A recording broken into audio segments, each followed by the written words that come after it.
cette loi et ses composantes. Nous avons sur ce plateau deux invités. Vous l'avez sûrement reconnu dans le reportage, le directeur général du bureau d'information et de crédit BIC UMOA, Monsieur Adamou Sambari.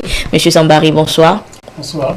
Et nous avons également avec nous le président de l'association professionnelle des banques et établissements financiers, APBF, mais également directeur de la Banque Atlantique. Il s'agit de Monsieur Michel Dorquinou. Monsieur Dorquinou, bonsoir. Bonsoir, madame. Alors, Monsieur Sambari, on a suivi le reportage tout à l'heure. J'ai donné votre titre. On a compris que vous êtes le directeur général du BIC. Alors, on va commencer très simplement. Essayez de nous expliquer qu'est-ce que c'est le BIC. Merci, madame, de l'opportunité que vous m'offrez pour m'adresser à vos téléspectateurs, pour leur entretenir donc du bureau d'information sur le crédit. Donc le BIC, qui est un bureau d'information sur le crédit, c'est une institution qui collecte des données auprès donc des organismes financiers, des registres publics, des grands facturiers, c'est-à-dire les sociétés d'eau, d'électricité, de téléphonie, mais d'autres entités qui gèrent des informations de crédit ou de paiement. Ces informations sont traitées et mises à la disposition de ces mêmes structures qui sont les principaux fournisseurs sous forme de rapports de solvabilité qui permet d'avoir une information détaillée sur le client et qui est un outil d'aide à la décision des prêteurs lors de l'examen des dossiers de prêt des clients. D'accord, on va dire que ça c'est en français facile, c'est le plus simplement. Alors depuis ce matin, donc il y a eu et on a organisé donc une rencontre de sensibilisation justement sur une loi, la loi donc relative à l'étendue de l'information sur le crédit. Alors dites-nous, expliquez-nous un peu plus l'objectif de cette rencontre du matin. Oui. Donc l'atelier de ce matin, donc c'est un atelier de sensibilisation des principaux acteurs, donc des partenaires donc du BIC relativement à la modification de la loi portant réglementation des bureaux d'information sur le crédit. Il faut noter que cette loi donc a été adoptée il y a de cela 2 ans, donc en mars 2016, et le bureau d'information est rentré en activité au Togo au cours de la même année. Il a été constaté que ce bureau n'est pas suffisamment renseigné par les différents acteurs, du fait donc d'une difficulté qui a été exprimée par notamment les banques, les établissements financiers et les institutions de microfinance pour pouvoir déclarer les prêts, les engagements des clients qui sont antérieurs à l'entrée en vigueur de la loi. C'est pour cela que l'État du Togo a adopté un projet donc de modification de la loi qui vise donc à permettre aux établissements de crédit et aux SFD de pouvoir déclarer les engagements des clients qui sont antérieurs à l'adoption de la loi.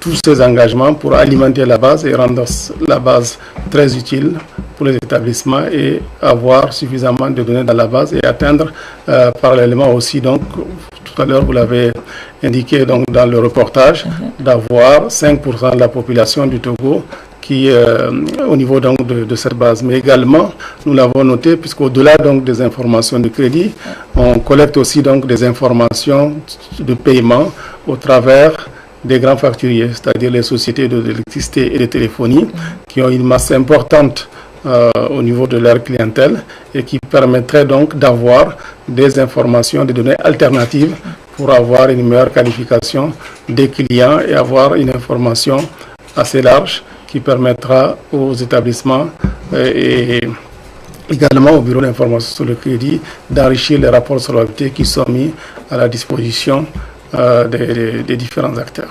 D'accord.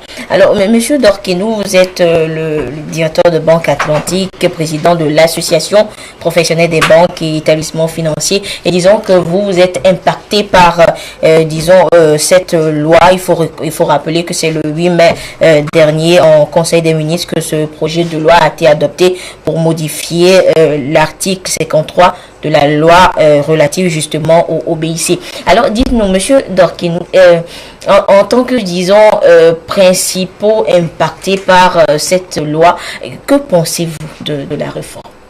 Effectivement, la modification qui est adoptée par le gouvernement est salutaire pour les banques. Et comme vient de le préciser le directeur général du BIC, c'est à la demande des banques elles-mêmes qu'on est allé à cette modification.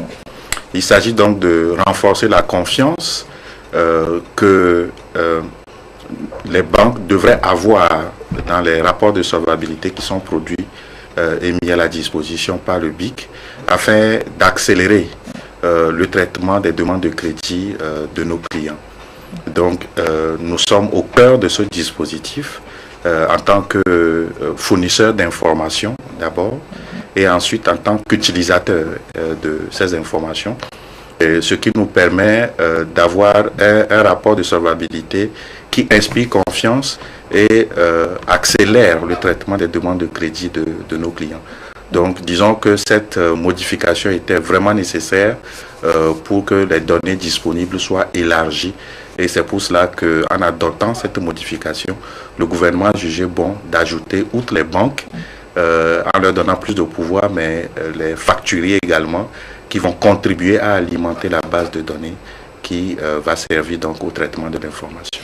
D'accord. Mais M. Dorkinou, dites-nous alors, que peut attendre le Togolais lambda de la mise en œuvre de cette réforme-là?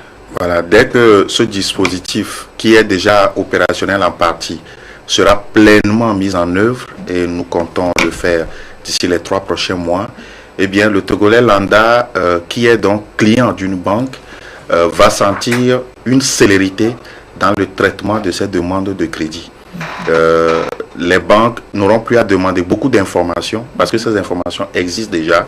Donc, il suffit de consulter le rapport de solvabilité mis à disposition par le BIC pour que les décisions de crédit soient prises rapidement dans les banques. D'accord. Alors, Monsieur Sambari, maintenant, dites-nous, cette réforme-là, cette loi, en quoi elle améliorera le climat des affaires au Togo et par ricochet attirer les investisseurs dans notre pays? Oui, vous savez, la Banque mondiale, chaque année, donc, comme on l'a dit, élabore un rapport sur le climat des affaires à l'échelle de l'ensemble des pays. Et dans ce rapport, il y a un certain nombre de critères qui font l'objet donc de notation. Et parmi donc ces critères, il y a l'obtention donc de prêts, qui est un critère assez fondamental, puisque c'est ça qui permet donc aux acteurs économiques, aux agents économiques, donc d'avoir accès facilement donc au crédit. Donc c'est cet indicateur-là qui est mesuré, qui permet donc de classer le pays au niveau de ce rapport. Il y a d'autres critères, ce n'est pas le seul critère, mais ce critère est quand même prépondérant puisque le crédit c'est un élément fondamental donc en termes d'investissement, puisque généralement quand quelqu'un a un projet, il n'a pas forcément les fonds qui lui permettent donc de financer ce projet-là. C'est en faisant recours donc au crédit, que ce soit le crédit bancaire ou bien au marché financier, qu'il a la possibilité donc de pouvoir effectuer donc son investissement et produire donc de la valeur.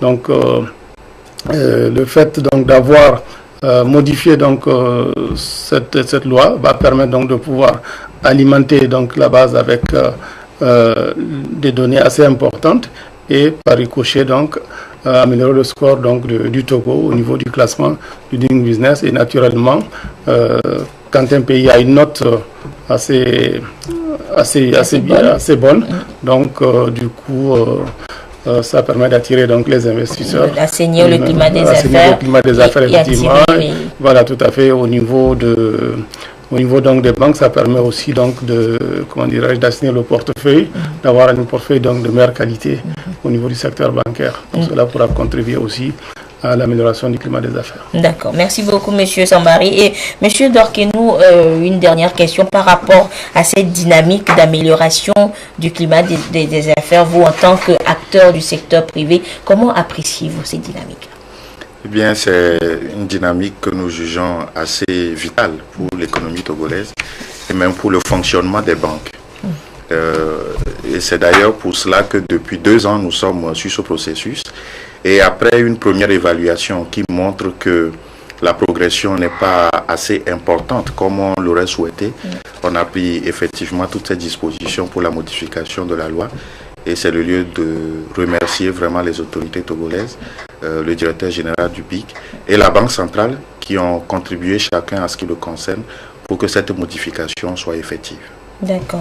Merci beaucoup, chers invités, d'être placés sur ce plateau. Donc, merci, Monsieur Adamou Sambari. Je rappelle que vous êtes le directeur général du BIC UEMOA.